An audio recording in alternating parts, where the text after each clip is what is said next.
Halo kaum intelektual sekalian. Guys, setelah saya perhatikan ternyata kita itu susah maju karena ada satu kelemahan yang jarang dibongkar. Apa itu? Yang pertama itu kita terlalu ramah terhadap asing. Kita terlalu ramah terhadap orang lain. Kita terlalu ramah terhadap bangsa lain. Kita terlalu ramah terhadap tamu. Lah, apa hubungannya? Sangat berhubungan. Saya akan jelaskan pelan-pelan ya. Jadi di negara maju itu mereka tidak punya prinsip tamu adalah raja, enggak. Tapi di negara kita, kita menganggap bahwa tamu itu adalah raja. Ini sudah menjadi budaya. Sehingga kita mudah disusupi.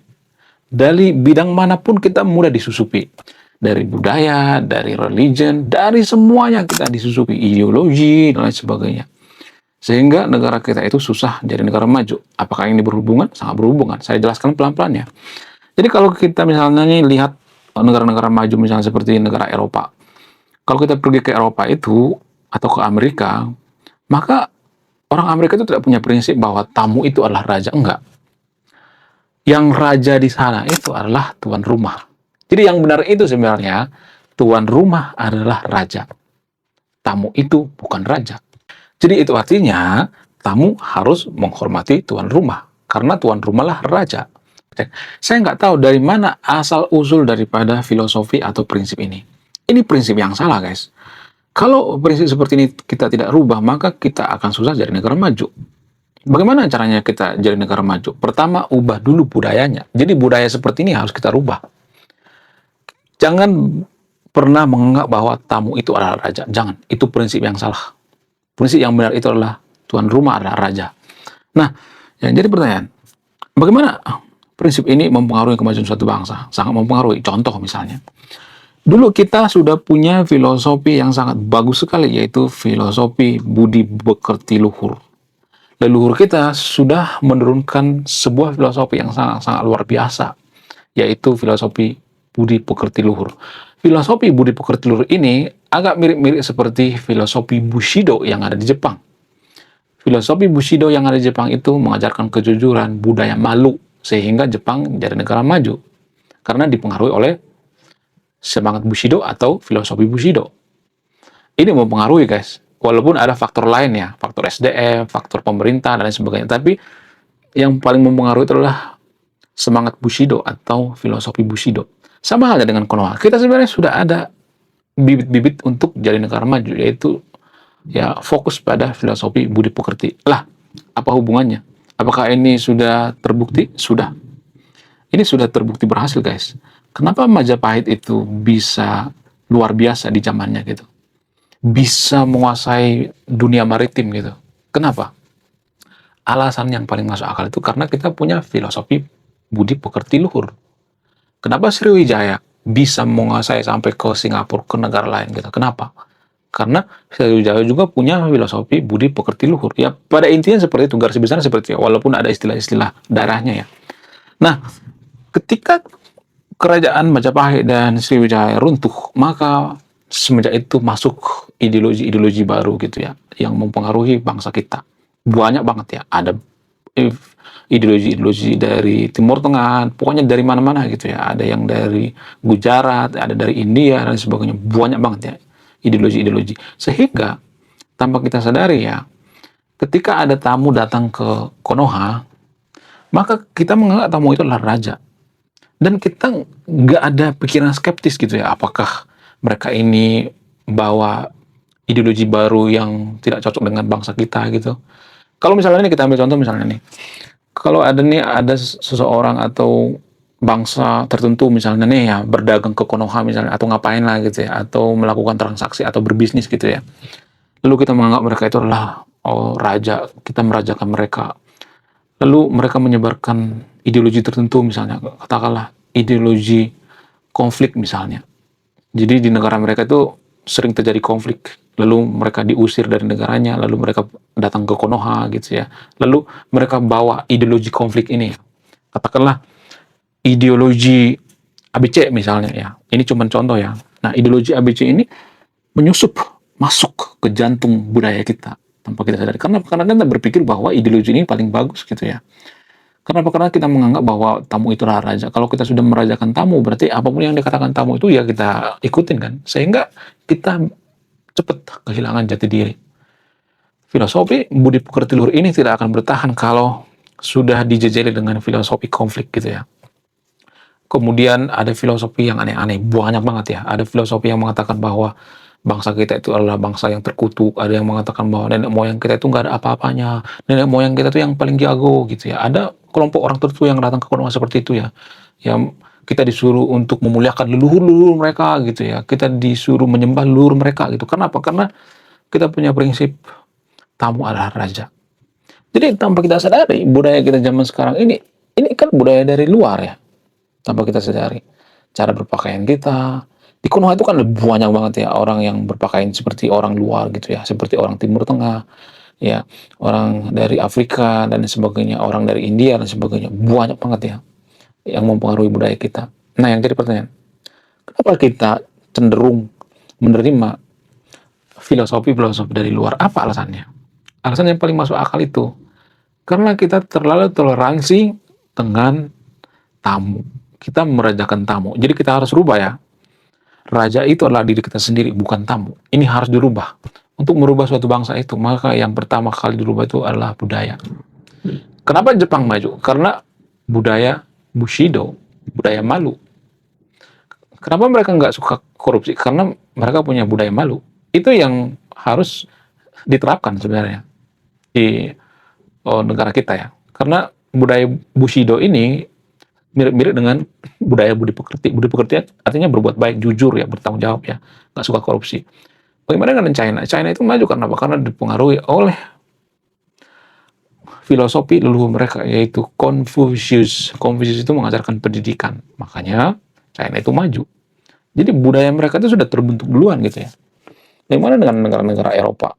Eropa itu dipengaruhi oleh filosofi dari Yunani, filosofi Yunani ya, kemudian filosofi Protestanisme ya, ada macam-macam ya. Tapi biasanya filosofi yang bagus-bagus ya, jarang filosofi tentang perpecahan atau filosofi konflik. Jadi semenjak datangnya filosofi konflik datang ke Konoha karena di Timur Tengah sana itu gersang gitu ya, sering terjadi konflik, lalu mereka membawa filosofi mereka, filosofi konflik. Itulah alasannya kenapa pemuka-pemuka agama di Konoha itu kalau ceramah itu suaranya keras-keras gitu ya, seperti ngajak perang gitu ya, mengkafir-kafirkan agama lain. Karena apa? Karena filosofi konflik ini ya, filosofi konflik inilah yang dibawa ke Konoha, dan filosofi konflik ini dibungkus dengan kalimat, oh ini akhlak yang bagus, oh ini akhlak yang sangat luar biasa, cuman ganti nama doang, padahal pada faktanya enggak.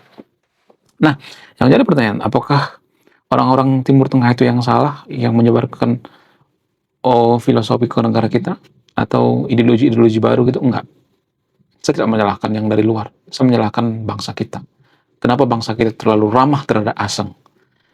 Karena kita terlalu ramah terhadap asing, maka kita menerima semua gitu ya, filosofi apapun gitu ya. Jadi warga Konoha itu tanpa kita sadari itu kepercayaan itu bertimpa-timpa guys ya, tanpa kita sadari. Yang nggak percaya ini saya bocorin ya. Sunda Witan misalnya. Apakah Sunda Witan itu ada unsur agama lokal gitu, agama terdahulu gitu? Ada. Ya, ketika kita sudah punya agama terdahulu, orang Sunda itu sudah punya agama terdahulu gitu ya. Lalu masuklah agama Hindu. Apakah Hindu mempengaruhi agama Sunda Witan? Ada. Unsur Hindunya ada.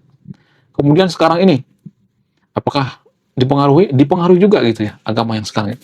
Jadi sangat dipengaruhi. Bahkan dalam Sunda Witan itu ada istilah Nabi Adam kan, padahal kan nggak ada hubungannya kan. Tapi dalam kepercayaan agama Sunda Witan itu ada istilah Nabi Adam gitu. Kenapa bisa seperti itu? Karena kita selalu menerima gitu ya. Jadi berlapis-lapis, jadinya gado-gado. Kita nggak punya pendirian gitu. Harusnya kita seperti orang ini dong, Rusia. Rusia itu kan kalau ketemu sama orang baru itu kan mereka nggak mau langsung senyum. Makanya orang Rusia itu pelit senyum. Mereka nggak mau senyum dengan orang baru. Kenapa? Karena prinsip mereka itu tamu itu adalah pendatang, bukan raja. Yang raja itu kita. Jadi mereka juga harus skeptis gitu ya. Kita juga harus skeptis gitu. Kalau misalnya ada orang baru gitu, ada pendatang, ya kita harus ingin dulu ya curiga. Jangan-jangan mereka ini untuk menghancurkan negara kita. Jangan-jangan mereka ini menghancurkan bangsa kita, menghancurkan filosofi kita gitu. Jadi jangan terlalu ramah gitu ya. Itu kalau saya perhatikan ya. Kemudian kalau kita ambil contoh lain misalnya seperti orang-orang Minang misalnya, orang Batak atau orang-orang Jawa misalnya. Orang Batak deh ya, kalau orang Jawa kan masih ini ya, kalau saya perhatikan ya, masih bisa disusupi lah gitu ya. Makanya ada agama kejawen. Kejawen itu kan campuran ya. Tetap bisa terkontaminasi juga gitu ya. Kalau saya perhatikan di Konoha itu yang paling murni itu sebagian ya, nggak semuanya tapi ya orang Batak. Kenapa? Karena orang Batak itu dulu sudah punya filosofi tersendiri gitu ya. Ketika ada tamu, mereka tidak terlalu ramah dulu terhadap tamu. Ya, jadi ini jarang dibongkar ya. Orang Batak itu dulu pernah tertutup, guys. Ya, mirip seperti Korea Utara. Pernah. Kenapa? Karena mereka trauma dengan apa? Dengan invasi negara lain. Jadi tanah Batak itu sudah pernah diinvasi. Pernah mau disebarkan agama di sana, tapi orang Batak menolak. Kenapa? Karena nggak boleh makan babi gitu. Agama apa itu? Nanti cek sejarah ya. Ada sejarah gitu ya. Jadi orang Batak itu kan dekat dengan babi. Maksudnya orang Batak itu setiap melakukan apapun harus ada babi. Sehingga apa? Sehingga budaya mereka itu nggak bisa disusupi gitu ya. Budaya orang Batak itu nggak bisa disusupi dari luar. Orang Batak itu juga kan kalau ada tamu itu nggak terlalu suka senyum ya. Zaman dulu ya, zaman sekarang sudah mulai berubah ya. Zaman dulu langsung itu ya, ngotot gitu ya. Ngapain datang ke sini gitu. Bahkan mohon maaf bagi yang ini ya, mungkin teman-teman orang Batak juga jarang mengetahui ini. Ada dulu misionaris datang ke tanah Batak itu menyebarkan agama Kristen. Ini jarang dibongkar guys ya. Ada misionaris dulu dari Jerman apa dari mana itu. Dibunuh guys. Makanya dulu misionaris trauma datang ke tanah Batak. Dibunuh ada berapa orang dulu itu? 3 atau 4 orang tuh. Dibunuh guys. Itu saking mereka itu punya filosofi, ya pendatang itu bukan raja gitu ya. Tamu itu bukan raja. Ya tamu itu pendatang gitu. Raja itu kita gitu. Jadi makanya filosofi orang Batak itu mereka menganggap bahwa mereka itu anak raja. Ya, bagi yang nonton video ini kalau ada orang Batak, tolong tulis di kolom komentar ya, apakah saya salah atau tidak. Orang Batak itu kan merasa bahwa mereka itu anak raja kan. Anak raja, putri raja. Ya kan?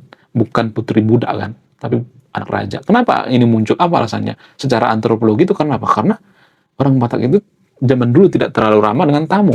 Kalau ada yang menyebarkan agama, mereka tolak mentah-mentah. Lalu kenapa Kristen berhasil di Tanah Batak? Apa alasannya? Nah, ada ceritanya itu, panjang ceritanya. Ketika Tanah Batak diinvasi oleh saudaranya sendiri dari tetangganya lah ya. Kalau saya ngomong seperti ini nanti pasti banyak nanti yang tersinggung ya. Saya menghindari bongkar sejarah ini sebenarnya, karena ini sejarah yang sangat mengerikan coy. Jadi, ketika mereka diinvasi oleh tetangganya atau saudaranya sendiri, banyak orang yang sakit, kolera, pokoknya banyak inilah orang yang butuh pertolongan. Nah, saat itu kan Belanda lagi berkuasa di Konoha. Nah, dari situ tuh awalnya ya orang-orang Batak itu butuh yang namanya dokter ya. Kebetulan misionaris-misionaris yang datang ke sana itu mereka punya keahlian dalam kedokteran. Ya, misionaris itu kan dilatih untuk bertahan di pedalaman ya. Ya, mereka kan diajari ada yang jadi dokter, bidan, perawat dan sebagainya. Nah, dari situ tuh awalnya. Karena diobatin, ya orang Batak diobatin, lalu orang Batak berpikir, oh ternyata misionaris ini baik juga ya. Lalu ya lama-lama mereka cerita-cerita gitu ya. Dari situ karena kecelakaan sebenarnya. Kalau nggak orang Batak sampai sekarang ya bisa aja beda agamanya, agama Parmalim gitu, ya kan. Tapi sebagian kecil, bukan sebagian besar ya, sebagian kecil orang Batak sebenarnya seperti Ustadz Abdul Somad Batubara itu kan sebenarnya orang Batak ya. Cuman dia jarang pakai marga kan. Nah, Ustadz Abdul Somad ini kan nggak pakai marga lagi. Dia kan sebenarnya bisa berhasil diinvasi dulu ya daerahnya. Jadi agama di Tanah Batak itu disebarkan zaman dulu itu menggunakan pedang, coy. Kalau misalnya makan